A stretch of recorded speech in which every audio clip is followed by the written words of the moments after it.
Hey gamers, retrostitchgaming back again with another retro game review. This time we're reviewing what became a bit of a hidden gem for the original PlayStation, the weird and wonderful Tombi, or Tomba for those of you in the US. A highly colourful and entertaining side-scrolling platformer developed by Whoopee Camp and released in Japan in 1997 and everywhere else in the following year. Lead designer and producer Takuro Fujiwara established Whoopee Camp and led the development of Tombi after leaving Capcom. Tombi's bracelet, an heirloom from his grandfather, is stolen after a confrontation with some evil coma pigs. He travels to a village close by where he meets the 100-year-old man who tells him the story of the 7 evil pigs who appeared and used their power to tarnish the land. He informs you of the evil pig bags capable of revealing the evil pigs' hiding places throughout the land. You move left and right in typical platforming fashion. However, you can move between the foreground and background, exploring each separate area. Some areas allow you to explore them in an isometric view, allowing Tombi to move freely. Signposts throughout the game act as guides and tutorials teaching the controls and abilities, while special signposts act as save spots.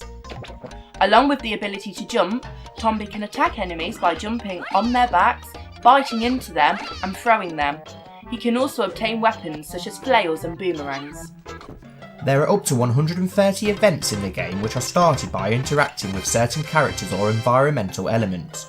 You are normally given a task or obstacle to overcome, like finding a lost item or a lost character to clear a blockade, allowing you to progress through the game. You are also gifted with adventure points which can be used towards a new area or unlock specifically marked chests. The game is really unique for a platformer of this age, as there are no levels as such, but more of a 2.5D overworld you often have to backtrack to push the game forward. This lack of structure adds focus on exploration, added to the game's appeal. The controls are pretty decent, and Tombi controls really well and responsive. The graphics have aged pretty well in our opinion. Sprites are 2D with the backgrounds being presented in 3D. The game is beautiful and so colourful, with all the strange and bright plants, objects, obstacles and enemies. We really love the catchy and upbeat soundtrack too. It's so memorable and one of our favourites on the system. Overall, we give this game a 7 out of 10. It's such a hidden gem that not many people talk about when discussing the PS1's many amazing games. Luckily, I've had this game in my collection since a kid when I picked it up off a car boot for next to nothing. As unfortunately now for collectors, it can change hands for a ridiculously high price, as the game didn't sell well at all, which is a shame as it's awesome and was received very well by the critics. The game has an equally as good sequel which also sold badly, leading to Whoopee Camp falling on hard times and closing.